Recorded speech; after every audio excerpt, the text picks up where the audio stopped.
Welcome to Stronger Than the Story. I'm Janae Robinson. We are back with part two of an interview with Amanda Romero. Amanda's story is one of grief, awakening, and profound transformation.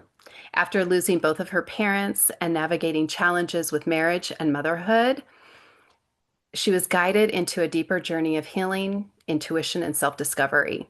Her path eventually led her to Peru, where sacred plant medicine became a pivotal part of her healing journey, including a powerful vision that aligned with her physical healing.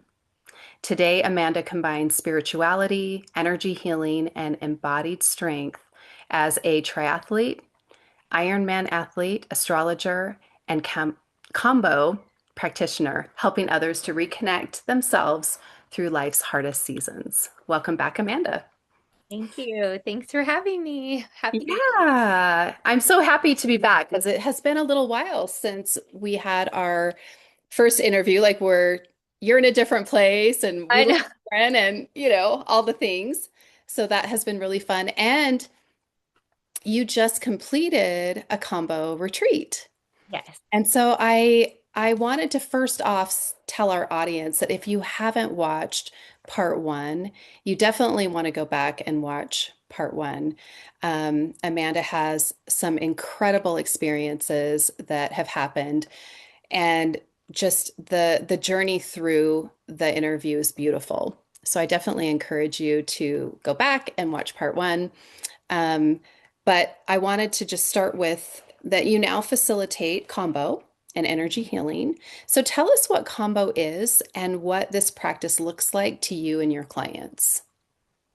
So Kambo is a secretion from a frog, right? So it is a frog poison secretion, and it comes from Peru, as in the Amazonian forest. It's been around for quite some time.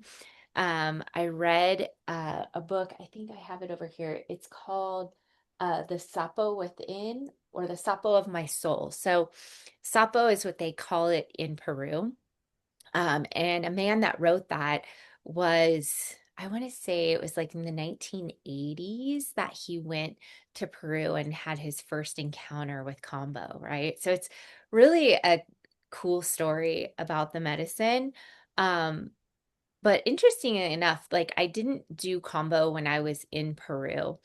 I did a bunch of other medicines, but I was witnessing other people that were doing it. And I came back to the US and I was having this calling to try the medicine. So, and what combo does, well, the way I explain it to most people is it's a mind and body, it's your mind, body, and soul reset, right? So, um, typically when I serve combo to someone, I do it in a three-part series because combo works in layers. And then the way that it works in layers is the first time it's just like getting the medicine into your system and it's waking the body up, right? So you're now all the static energy that we've stored over the years, whether it's our energy or someone else's energy on the outside world, we absorb those things into our bodies, right?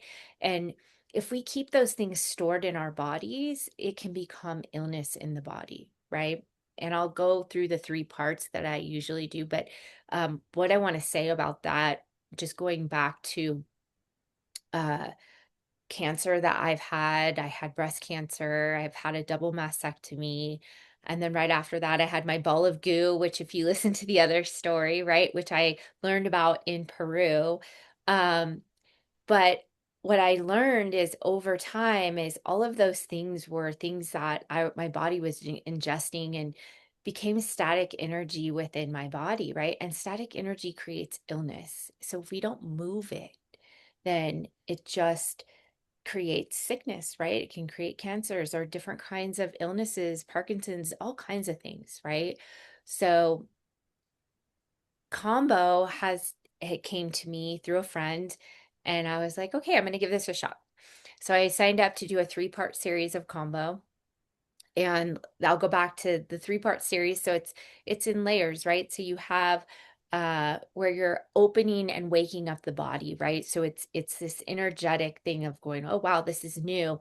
And I like to think of combo as like the little toothbrush that goes in and it's cleaning out all your organs and all that static energy. But now all of that is flowing through your system and your body is ready to release it. Whether, with combo, you can have all kinds of different purges, right? You can have a bottom purge, you can have a throw up purge, you can have a sweating, shaking, passing out. I've seen people pass out and literally reset their nervous system because that's also what combo is doing. It's getting that static energy out and then it's realigning your nervous system to, the pathways that your body feels most safe, right? And it's quite beautiful. So that's the first round, and then the second round I always say is more of getting deeper into those organs, right? Where it's like, okay, now the body knows that this is what's happening. And so now we can release what's really deeply stored inside, right? So whether it's in your liver or your gallbladder, all of those areas, if you ever work with meridian lines, you can see like all of those areas of the body carry different energies and they all have different meanings, right? So it's like, guilt and shame, or with your liver is anger and resentment, right? Because those are where it gets stored. So if we don't move that out, then we are absorbing it. We're walking around the earth with all of this ick, right? Anyway, so that's the second round, I always say. And then by the third one, you're ready to integrate, right? So you're now it's like the body is well aware of what combo is. It knows it when you give it to it.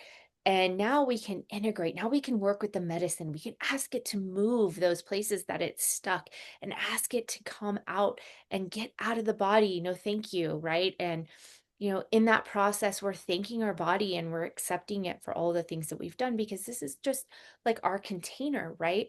But the way that the mind, body, spirit alignment works is if you have static energy that's blocking you from your highest and best self, you got to work with the body to get that energetically out, right? And that's the beauty for me with combo. It is the most beautiful medicine I've worked with. It's not a psychedelic, and it's just a deep physical detox. And it lasts anywhere from 2 minutes to 30 minutes max, right? So it's very short lived, but the effects are life altering. I'll tell you a quick story. I had a friend of mine that did the medicine with me, and she was just struggling, with life and different things like we all do, right? And direction and clarity and like things that she wanted in her life. And she always just came asking for clarity. And so she sat with me with combo, and I would say like about 3, 4 minutes in, I looked over and she was humped over the bucket, passed out. But what I got to witness is her nervous system resetting right before my eyes, because sometimes we have to go completely offline in order to come back online. And then she had this enormous purge, and not everybody does, but she did. And it was like this dark brown purge coming out of her, and that's liver, right? That's anger and resentment and trauma and pains that we've held on to. And she didn't even know that that was in her either, right? It was quite shocking, but it was beautiful to watch with my own eyes someone's nervous system literally reset. And I'll tell you, every single time since I've seen her since then, she doesn't look the same. She looks way lighter. She's super happy.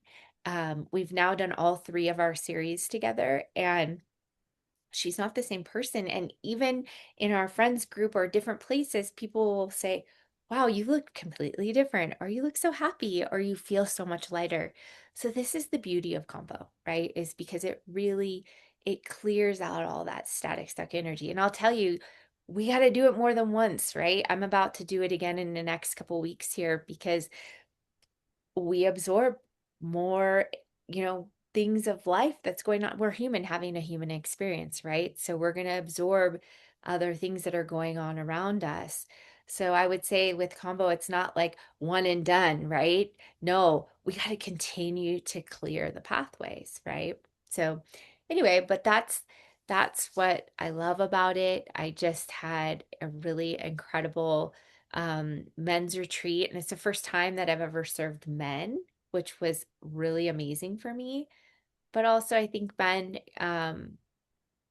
are taught to be like, this, they have to be super strong and always carrying all of, their emotions, but keeping them to themselves a lot, right? And we don't create a place, at least that I've seen, as a society where vulnerability for men is accepting, right? And I got to witness some beautiful acceptance. Never in my life have I served that many people at one time, which was crazy. Um, but it was just so beautiful, all in the same sense. So, yeah. So this can be done as a group or a one-on-one. Yes. So I do one-on-one sessions. You can do it like as a couple. You can do it a couple friends, right? As long as I have a helper. If it's more than two people, I need to have someone helping me. But yeah, we served like 5 and 6 people at a time at the retreat each. So I was with my teacher and we were serving at the same time. And it's quite beautiful. And the way that I do also the combo is I start with Sananga, which is like an Amazonian eye drop, right? And it burns like hell, but it is the teacher of, not the teacher, I would say it opens the third eye, right? So where we can energetically connect to ourselves, right? It brings you back into your body, brings you into the present because you have no other way. And then what we do is hape. In Peru, they call it rape. But here in the US, we call it hape, and we'll do a light dose of that to ground you back into your body so you feel grounded in the space before we go into doing combo and we work through intentions and so I really understand, placement because it's like burns, and they're just surface burns, right? I'll do a surface burn on your arm or your leg or wherever meridian line that I feel would be best for you based on what your intention is. And then we'll burn those spaces. And then based on your tolerance of, different plant medicines or different things maybe in your life, we'll gauge, how many points and gates that you would need for the medicine. And then we place the medicine on those burns, right? And then once you've had your purge, we wipe it off and we integrate and talk about how you're feeling and work through those things. So it's just beautiful. It's one of my favorite things is witnessing other people's healing. Yeah, for sure, for sure. So, you talk about the healing, like witnessing the people healing. Like, what do people come to you carrying? Oh, What do you see them carrying? wow. So many things, right? So you got to think about like all the traumas. Everybody has different ones, and they all become other things in the body, right? So somebody could be processing a trauma that has caused candida or different gut health issues in the body, right? So we're working with that. Or maybe somebody's had emotional trauma like abuse or physical abuse, mental abuse, whatever it is, right? Sexual abuse, like all kinds of different things. And what's interesting with combo is, no matter what we've encountered in our lives, traumas, and even if I've had people come to me that have said, I don't have anything to heal. And I'm like, okay, so then why are you here? And we go in, and I'll just tell you, it's quite funny when someone says that to me because all of us have something that we are trying to heal. We are here, humans having a human experience, but at the end of the day, we are all here to walk a healing path together, right? And It so never ends, right? it It never never ends. Oh, and there's always another layer, right? So it's like just when you think, oh, I did it all. Nope, sorry, there's one more thing, right? And so that happens all the time, right? And so people will come to me, carrying stress of motherhood, of being a good wife, or just basic everyday life stuff too, right? Where it's, am I good enough? Am I enough? All these mental chatters that we go through in our brains that uh, we don't realize that those are ingestions, right? Like we're ingesting that chatter. And like the only way that we can heal these things is to walk through them, right? And it's like the story of the buffalo and the cows. If you've heard that story where it's like, the storm is coming, and when the storm comes, the buffalo runs directly through the storm, right into the eye of the storm, because they want to get through to the other side, because they know the faster they do, the better they're going to feel. But then you have the cows that are in there and they're just trying to hang on for dear life, and they're working through it and they're struggling and suffering. So I like to think of Kambo as the buffalo, right? Where it's just like we're going to get there. And as soon as we put the medicine on, the medicine's doing all the work. I'm just guiding. It'll take you to those areas in your body that need the healing first, right? So it's like you'll start feeling tightness in your heart or in your side or whatever it is.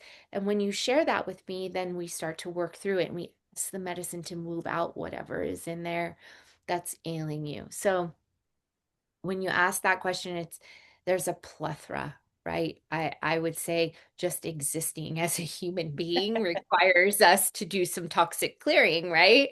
But there's people that have, you know, had, Parkinson's, and I'm not a doctor by any means, but like Alzheimer's, like all kinds of different ailments like inflammation, chronic pain, alcoholism, addiction. Like Kambo is great for all of those things because it's taking those cravings and things out of the body, and it's clearing it out so you can come from a clearer mind, right? So, anyway, yeah, it's quite beautiful. I know I'm sitting here and I'm like, my hip. Is Uh-huh. it? Yeah, I'm your like, hip. here you are talking, and I'm like, man, I need to move because I need to Well, do there's some stored adjusting. emotions on our hips, right? So it's like, well, okay. Definitely, And definitely. it anyway, so it's and I'm also like a yoga teacher, so I did yoga teacher training, and so I've learned a lot about the body through that too. So there's many layers, and I love being challenged and having someone new, come to me with something I haven't worked with before, because it's it's beautiful to see everyone's healing. Not It's not a linear thing, right? It's everyone's on this plane healing from something different, It's so so true. And not all healing things that we need to heal are visible, right? exactly. And And so that's what sometimes you combo, hear the yeah. story, yeah, and it's like, go ahead, that's what combo. Combo is a beautiful mirror. So what it does is you take it, and it'll mirror back to you exactly what is happening, and it was interesting, at this men's retreat, you can see the people that are not willing to look at themselves in the mirror. And then you see people that are like, I'm in, right? And they're ready to clear their systems and move the energy out.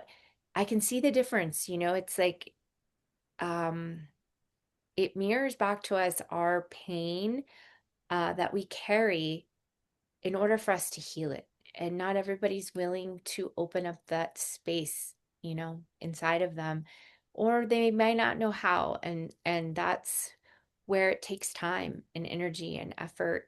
And that's what I'm here for, right? Is to help you to move through those processes. Um, and not everybody purges right away. It's a purge is different for everyone, right? And maybe some people just need the peptides in their system. I'm not God. I don't get to decide, right? So it's like I'm just here to help whatever's ready to be released. So it's, yeah. Awesome. Thank you. So I wanted to ask you, have you ever felt the weight of holding space for people's pain? And how do you take care of yourself in real time? That's a great And question. you just came back from this retreat, right? So this was different. And so what I thought this would be definitely something that I want to know. That's a great question. So, yes, first of all, I have a prayer that I do to protect my energy space before I go into anything of serving another person, or serving a large group of people because that energetically is a lot more.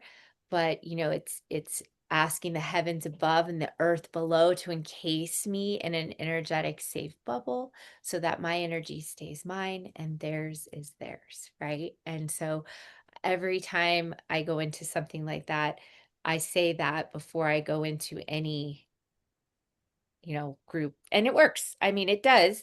And I think naturally I don't hold on to people's emotions because I want you to process that yourself. You don't need me to do that, right? But it's tough. Like this retreat that I had just done, I had to get into the grass, take my shoes off, scream as loud as I possibly could because the amount of energy we were moving for 25 people was intense, right? And I could feel it in my body. Even though I protected myself, I could still feel it. So it's grounding, and letting it out and then reconnecting with myself, right? So I use my breath and I have meditation practice with Hape that I do that brings me back into my body and relaxes my nervous system. And then, like, I'm getting peaceful just thinking about it because I Oh, just did it, yeah, but yeah. it's, it's like I've said before, it's coming back to the safety in me and knowing what is yours and what is mine, right? And I'm just here to hold space for you and love on you while you're processing what you're going through, right? So, Yeah, and I love hearing that because so often there are things that trip us up with the people who lead us. And so mhm. I love hearing that. It's we let them hold it. They have to hold it. Well, we tend to project our own experiences of life onto other people, right? And that's like not it, it fogs the mirror. Let's say that, if we're projecting our experiences onto other people, if had someone coming to me for combo and, I'm projecting how my experience was with combo onto them, then that's what they're expecting their experience is going to be. Then I'm not allowing them to have their own experience, right? So it's learning how to just listen and less talking, right? And more listening. So that way I can really hold a space for someone that they need, right? Because it's not about me, it's about them. Exactly. Yeah. Yeah. And how does someone know if plant medicine is for them? Uh, I believe you're called to it. So if something pops up in your feed on Instagram, or your friend starts talking about doing ayahuasca, or uh, someone's talking about doing combo, or someone's talking about this, and your ears perk up and you want to know more about it, that's your sign. That's the way I see it. The medicine will call you. You do not call to the medicine. So if you're curious about learning more about, psychedelic, psilocybin, journeys, all kinds of things, those things will start to surface in the synchronicities when the flow is happening of what is meant for you will come to you. Believe it. Listen to the intuition. And if there's like an inkling inside of you, you're like, you know what, I really want to know more about that combo thing. What is that? Uh, I would highly recommend that you just start doing some research or reach out to someone like me, or, someone else that you might know that is a facilitator of that. to understand, maybe why you're curious or, why you feel like you're called to it. But I also like to think that Kambo or any plant medicine is a great teacher, right? Because it, there is no ego in plant medicine. There is no ego. There can't be. There cannot be. There There, cannot be. it is the most vulnerable, Mhm. raw that you can be.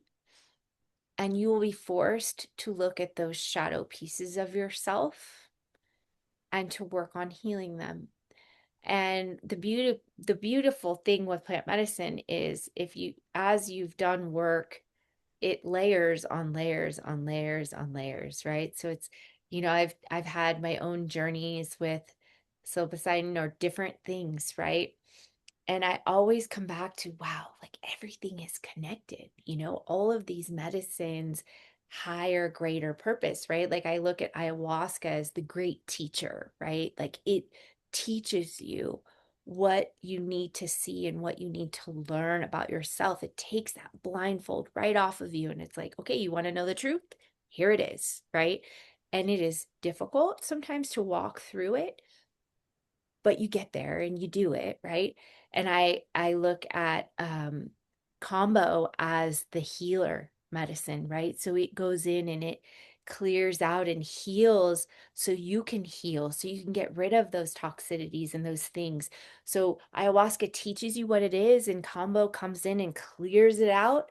And then, I've been doing some research recently on Bufo, which is another psychedelic. It's another frog medicine as well, but it is a psychedelic and it's very short-lived, but it is the integrator, I like to say, because now, so if you have the Aya experience, the teacher, and then the healer with the combo, and then the Bufo is the integration of, okay, now how do I take all of this and bring it into my everyday life, right? Because the trick with plant medicine is to take the unconscious and bring it into the conscious, right? So if we can take what we've learned, bring it into our conscious lives, we can heal. We can heal. It's possible. Right. Wow. Yeah. So I wanted to ask you, we didn't talk about your Ironman.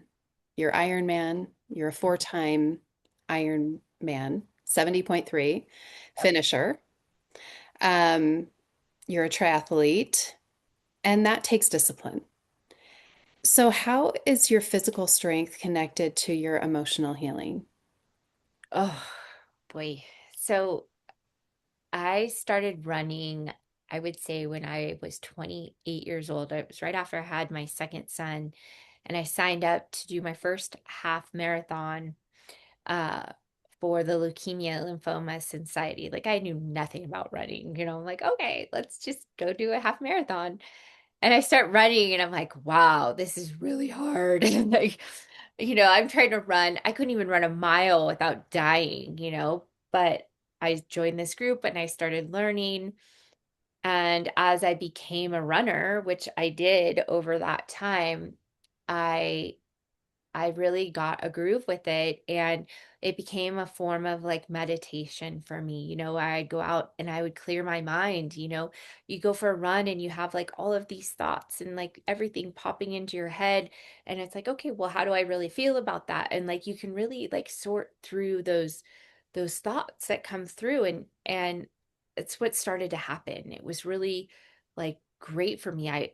The endorphins is a thing, right? I was like, wow, I feel so good. And then, um, I kept running, and I had a girlfriend that was doing Ironmans at the time. And I'm like, oh, I'm curious about that. I want to know. Okay. So I'm like, all right. She's like, well, come to Master Swim. Come swim with me. Right. And so I was like, okay. And I'm thinking, well, I swam a little bit when I was younger, not that much, but enough. So I went to swim and I looked like I was a dying fish in the water. I'm pretty sure of it. It was so bad. But I stuck it out and I was like, all right, I'm going to keep coming to this master swim. I need to learn how to swim. And I remember the first time that I went to swim in open water with her, it was the scariest, most frightening thing I've ever done in my life. And oh, the trifecta in that is that my mom was also going through a 6-year battle with cancer, right? And so I was her person. I was the one she leaned on, she needed the most. And, you know, and we used to talk all the time. And I was helping her to navigate that, tragedy and what was happening in her life.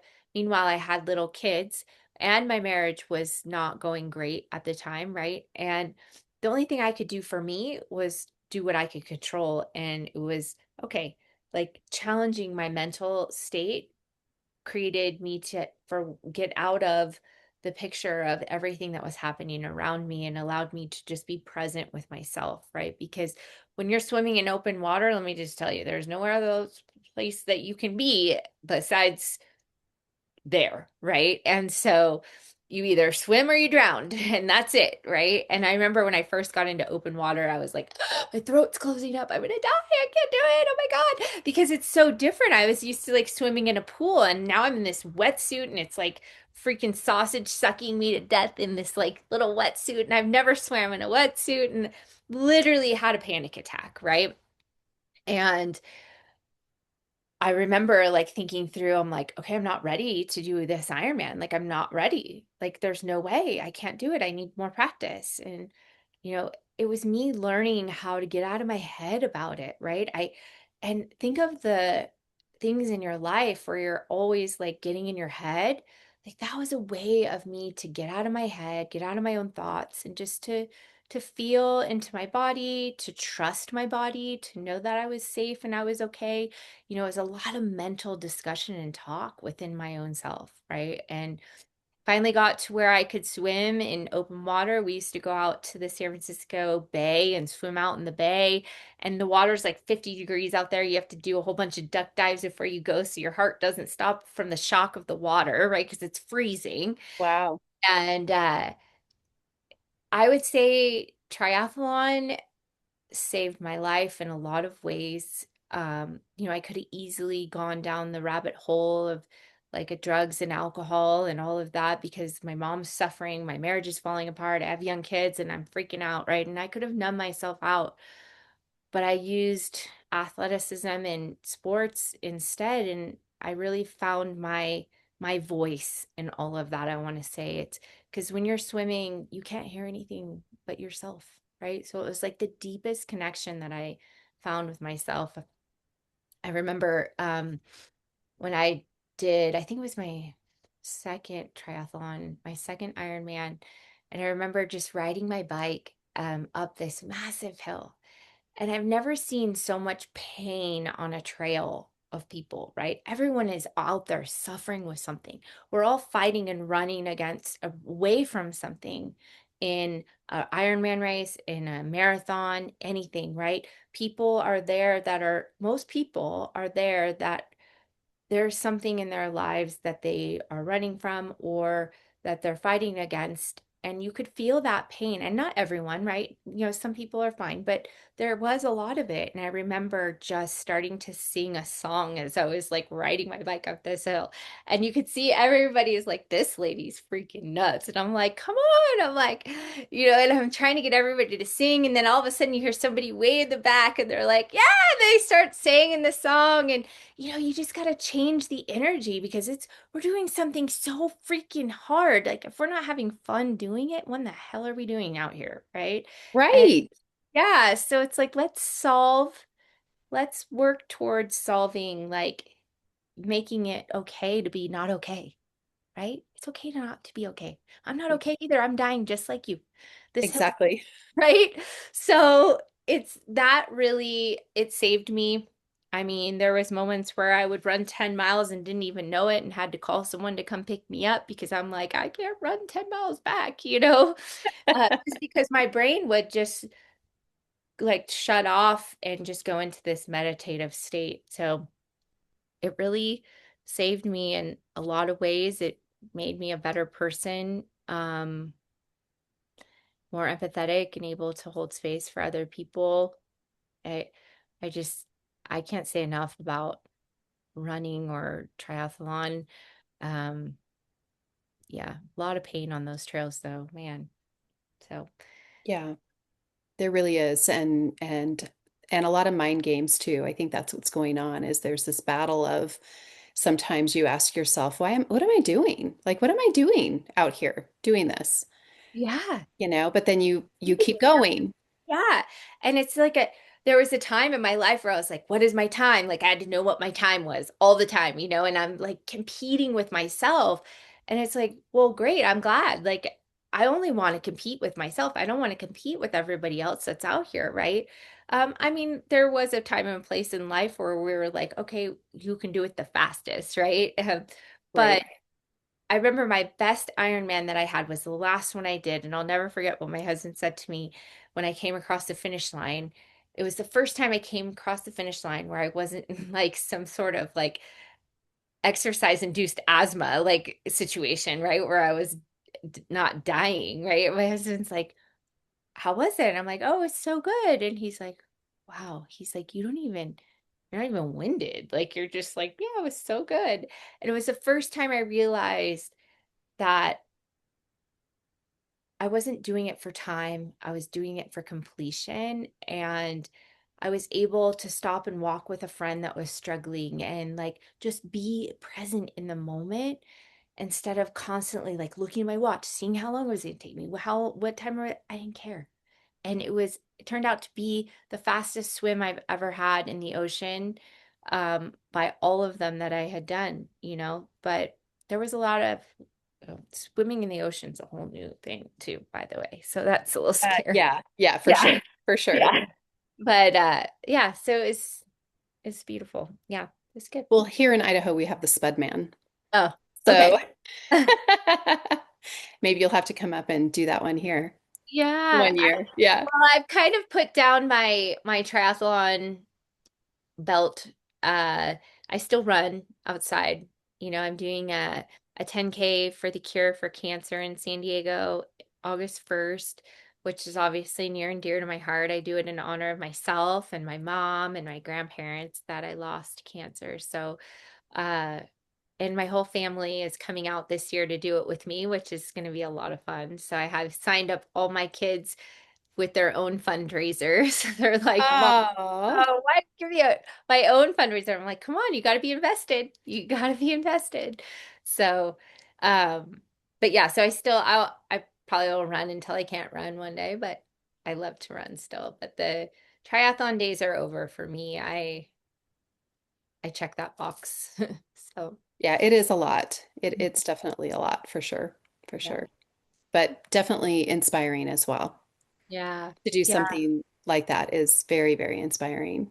Yeah, and like we were talking about you and I before we got on this call, it's when you're doing something like that, the energy in those groups of people that are cheering and it's like clapping and strangers and everyone's encouraging you, like that's how life should be in general, right? We should be doing that for everyone all the time. It's like we just want people to clap for us and to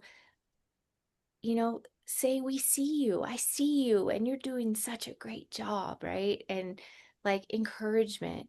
So you really learn a lot about life when you go out and you do something like that. That's very intense. I'll never forget when they had brought it was my first Ironman, and I was standing next to my girlfriend, and then we were all like having to clear the way for someone because they were bringing someone into the water before we went into the ocean to swim. And they put this lady, and this was my first Ironman, and I was thinking, oh my gosh, like I'm scared out of my mind, and there's 250 people in my age group, and they're all trying to swim at the same time. It is chaos. Anyway, they bring this lady and put her in the water, and she has no legs, and she's doing this Ironman. And I'm like, okay, suck it up, right? You can do it. If this lady with no legs is getting in here and she's gonna swim, you have no excuse now. Like you can definitely do this, right? But the swimming is definitely a fight for your life, man. It's like I always joke and say it's like ninja swimming, right? Where it's like you're having to like fight people off of you. Um that's a whole nother layer of intensity, you know. But I think it really builds you up for life's experiences, right? Because it's a metaphor for what we go through on a daily basis of life, right? It really is. Yeah, I would have to agree 100%. It totally is. And the things that happen when you are in the process, even of your training, the things that happen on the road and or in the water. I haven't done a triathlon, but but for you in the water as well. And then also just that day alone, you're there and it's time to go Yeah, and the things that come up. And so just that battle of the mind and the wills and also looking at how lucky that you are, right? It's like, oh gosh, here's this woman, right? I have yeah, no excuse. I'm going to go. And but we put that pressure on ourselves. So often we have all this pressure that we carry around with us.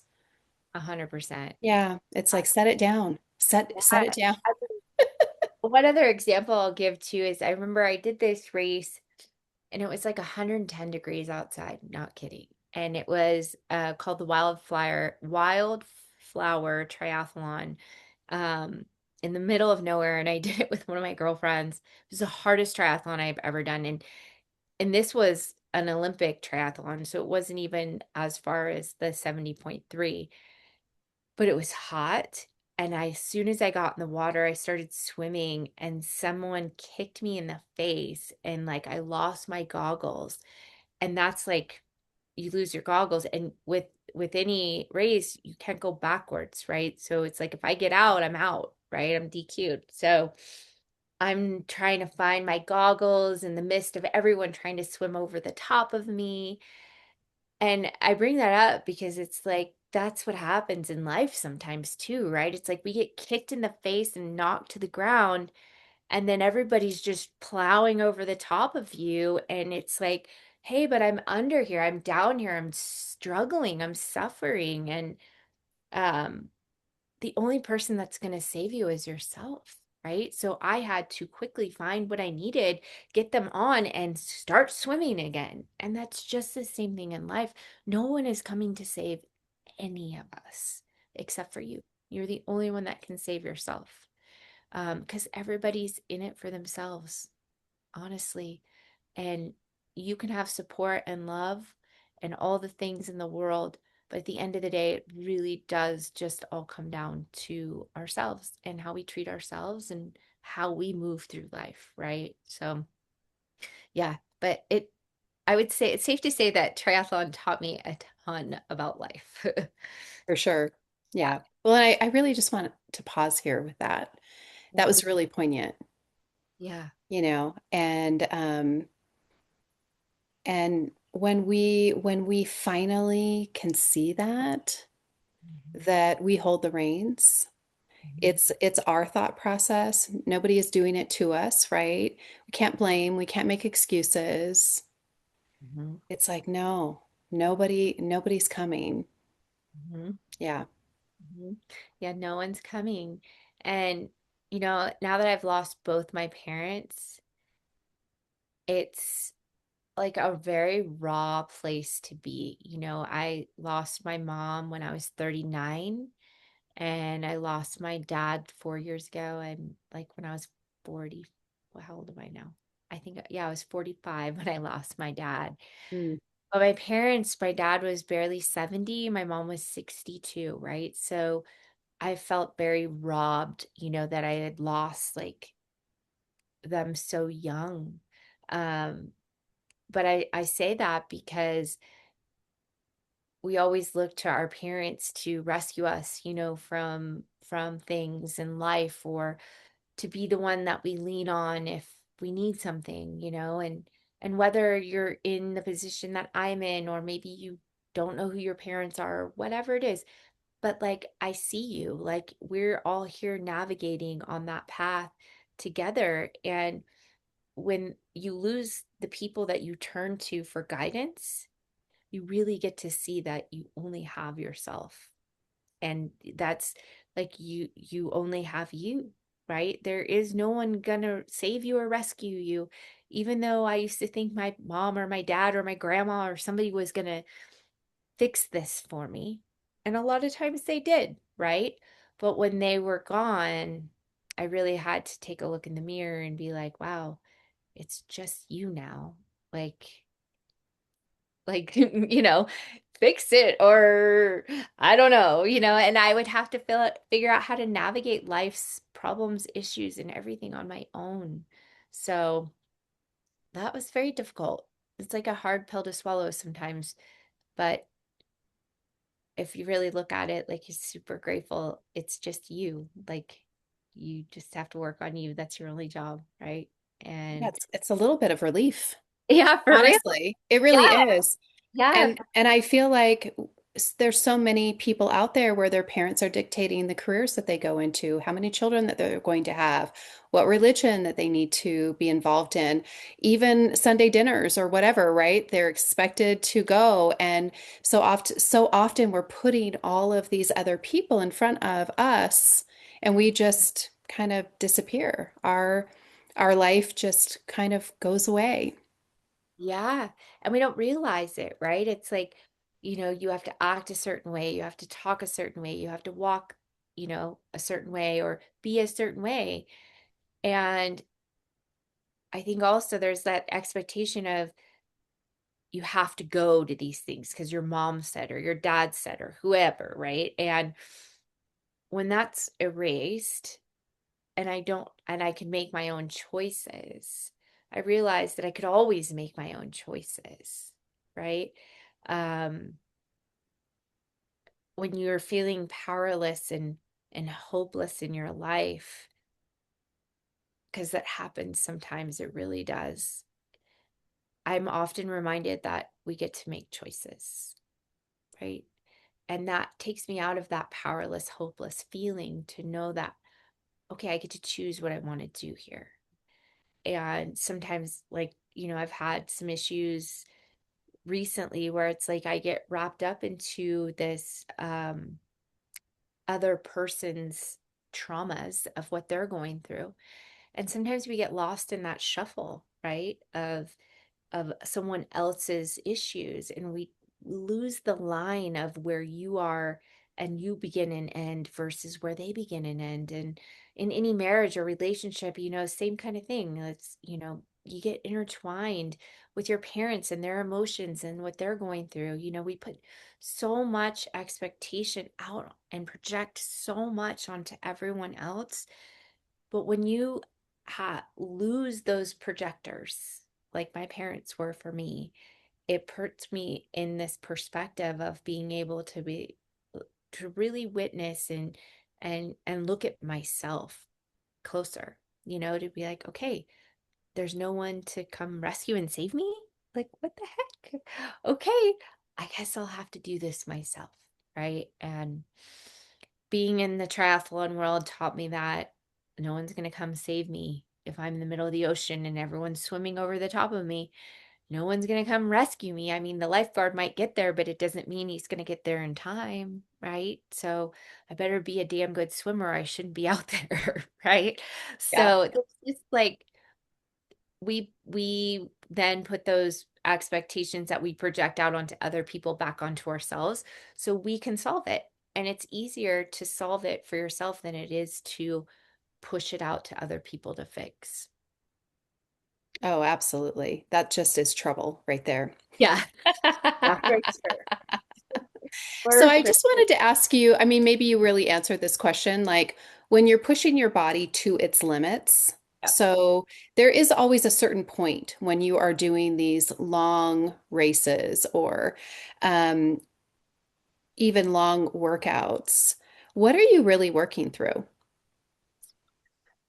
Wow. I would say I've had the most soulful connection with myself on trails and paths. I remember first riding my bike like over 100 miles one time and having this conversation with myself of like what am I doing? Right? And what is the purpose and what is the reason?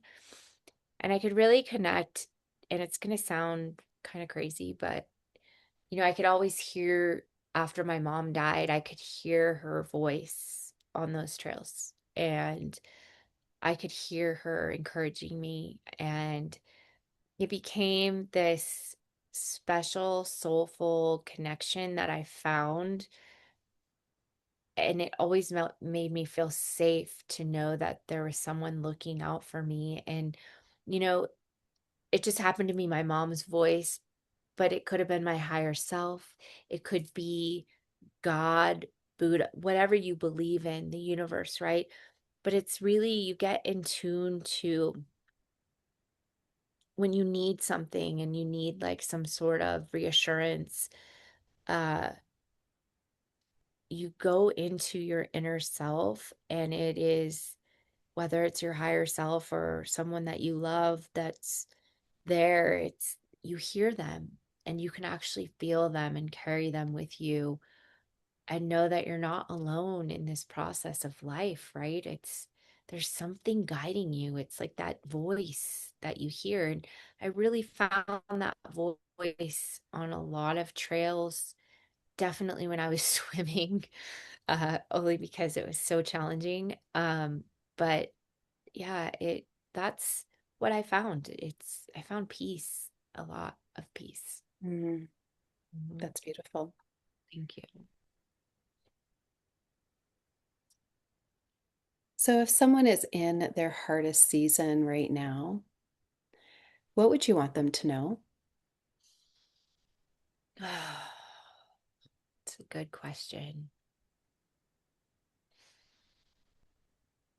I I know would, you're in a hard season right now. yeah, And so, I would say, so I don't know if you're reaching into your higher self, right? It's like, I'm thinking back to a whole bunch of different times, right? And I think when we're in our hard seasons, that fear tends to control the narrative, right? And if anything that I've learned along the way is face it head on, because it's not going to go away. You have to face it. You got to walk through it in order to heal it and to change it. Um, and don't quit on yourself, because like I said earlier, no one's going to come rescuing you. And this is here to teach you. It's a lesson, and what you choose to do with that lesson is your choice, right? Ultimately your choice. But if we don't, if we ignore things and keep, I wrote a post about this, but it was like, we tend to always sweep things under the rug until it gets so massive that we can't anymore. And it's like, okay, now you have to look at me, and you're forced to look at it, learn about it, engage with it, get the therapy you need, get the help that you need. um, there is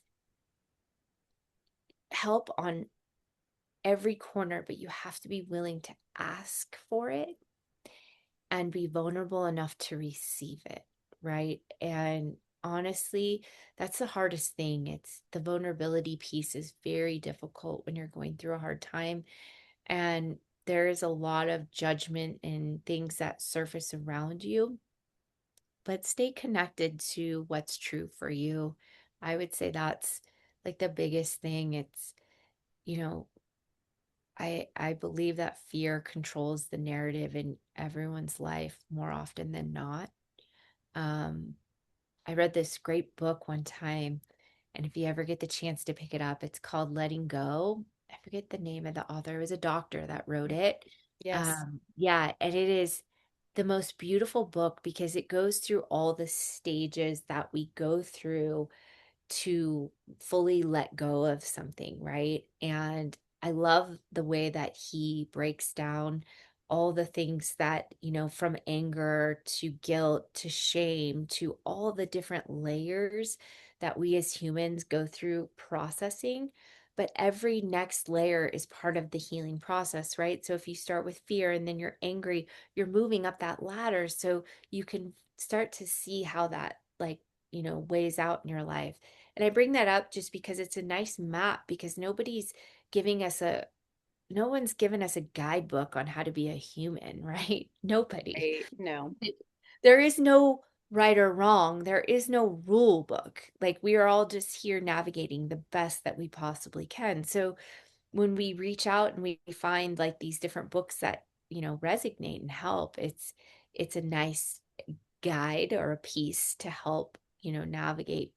But when we're in pain or we're going through traumas or different things in our life, it, give yourself grace. That's what I would say. And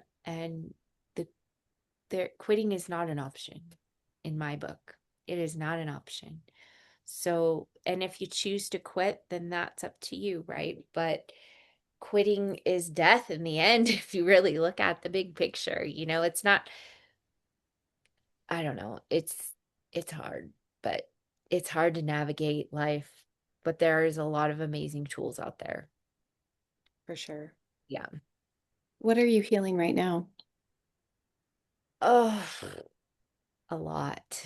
I just had my 22nd wedding anniversary last Friday, and um my husband is navigating addiction issues, right? And that's been very difficult for me. And he's not with me right now. And so I am navigating what it looks like to heal myself outside of someone who's been an addict for over 20 years, right? And so I think a lot of people forget like that we get intertwined in our relationships and the people that we see on a daily basis, right? And I heard a really good saying one time is that we are the sum of the five people we hang out with the most. So if you look at those five people that you hang out with the most, are they adding value to your life? Because if the answer is no, then likely they're not good for you, or they're here to teach you a lesson and then you move on and you move past it, right? Um, but yeah, I'm navigating some dark waters right now. It's also a great mirror for me because it's mirroring back to me where I have fell short in some areas of my life too, right? Because I have maybe picked up things in my childhood or pieces of things that have navigated into my adult life that I haven't healed. So I'm really having to face my own healing in the process of my husband going through his own healing as well. And it's not easy. It is not easy, but I know I have the tools and I know I have some beautiful people in my life that help me to see when I'm not seeing so clearly, Um, but I am doubling down on my own healing right now because that's the only thing that I can control. Um, and like we said earlier, we never are fully done healing. I really thought like would ask me 30 days ago, I would have said, I'm doing so good. I'm like on this great healing path. And then all of a sudden that rug just got pulled out from underneath me. And it's like, oh, you think you're healed. Okay, I got one more for you. And it just piled on this whole situation of what I'm navigating now, right? And it's like, wow, that came out of the shadow. I wasn't even expecting that one, right? And so these shadow pieces just come out and they're like, okay, like we're just as you heal, more things start to get layered on so you can heal, heal, heal, heal.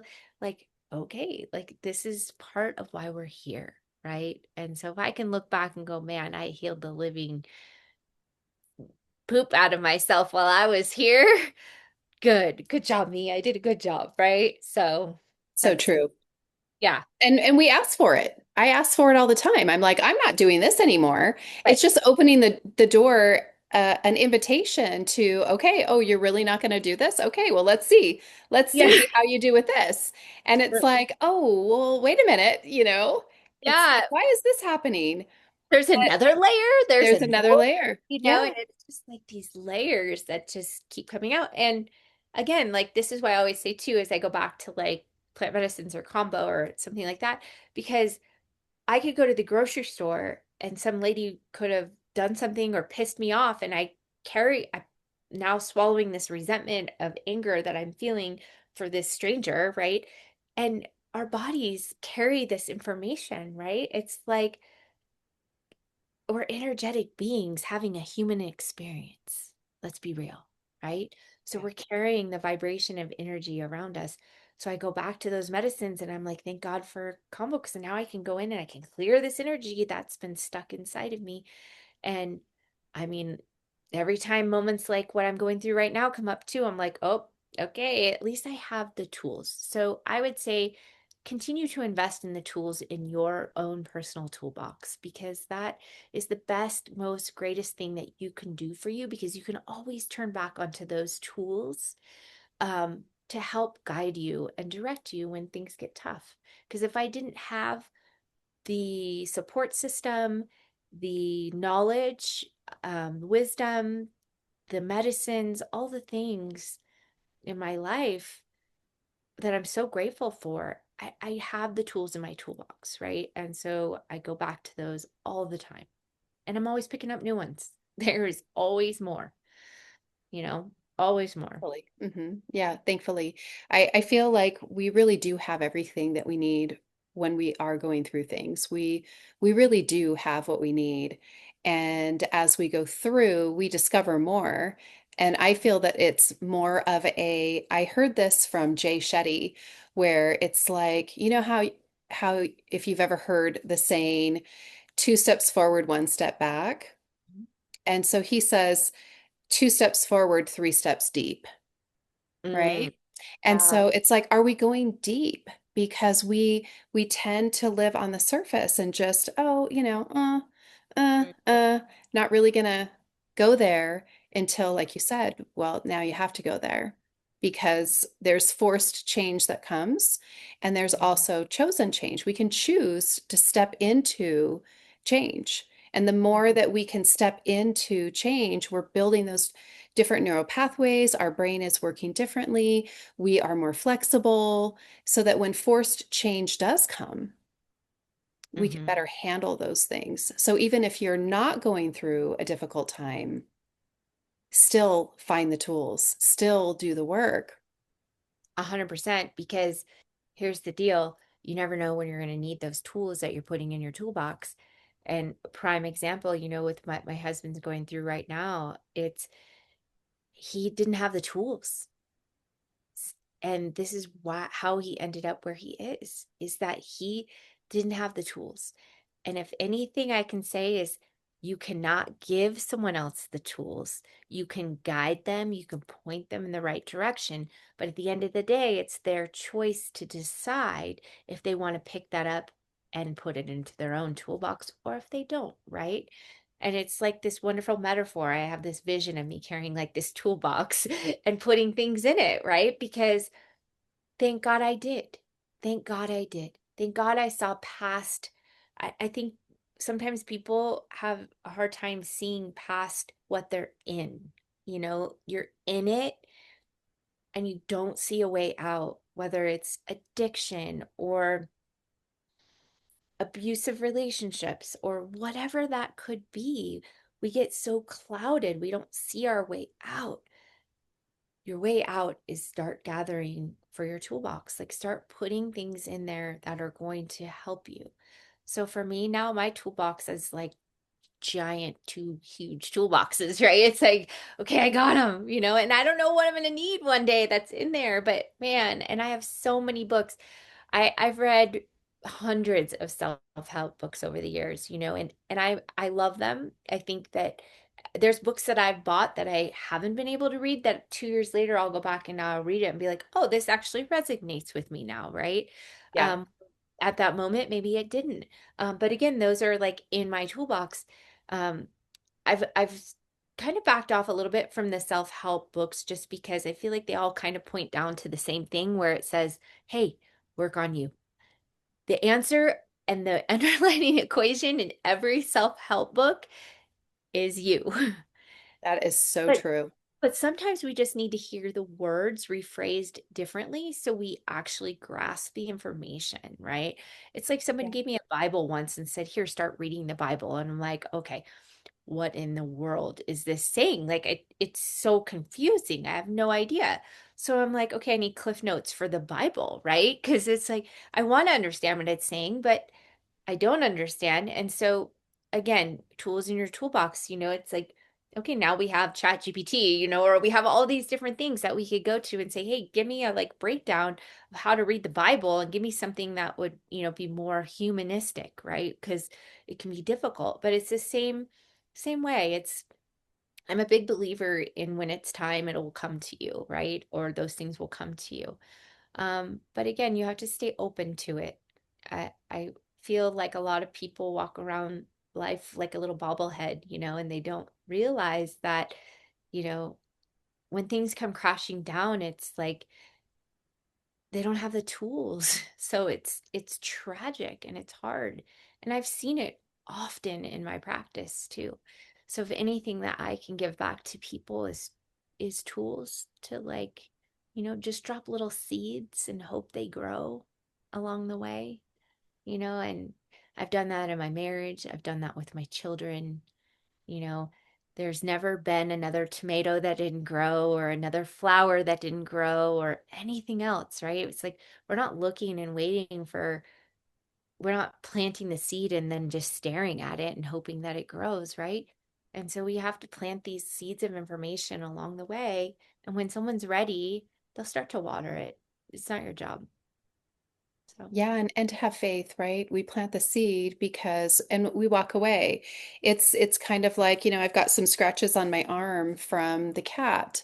And not once did I ever think that it wasn't going to heal, right? I didn't say, "Oh, what am I going to do? I've got a scratch. It's not going to right. heal." Like I didn't have to like figure it out. I mean, I did put a few drops of essential oil on it just because, cats. Yeah. And so, but again, it's like having that faith that when we plant the seed, that something is going to grow. It will. It has to. I don't know if are you familiar with Tiffany Peterson in Yes. Utah? Yeah. Okay. Yeah. Yeah. Okay. I've Yeah. gone to a few of her talks. She's great. Oh, Yeah. I absolutely adore her. And she talks about the law of the harvest. Yeah. So, Oh, uh, but yeah, I read that every day. So, nice. But she yeah. talks about the law of the harvest. What you plant and nurture will grow fruit. Mm-hmm. Right? It will. And if we think about that, if we think about life and what is going to come, what has come with our grandparents, what has come with our parents, what have come with our animals, all the things are going to come. Mm-hmm. So if we plant and nurture, we will bear fruit. And I have that on my refrigerator. Well, and the thing with that too is it's not on our time. No. We don't get to decide when those seeds grow.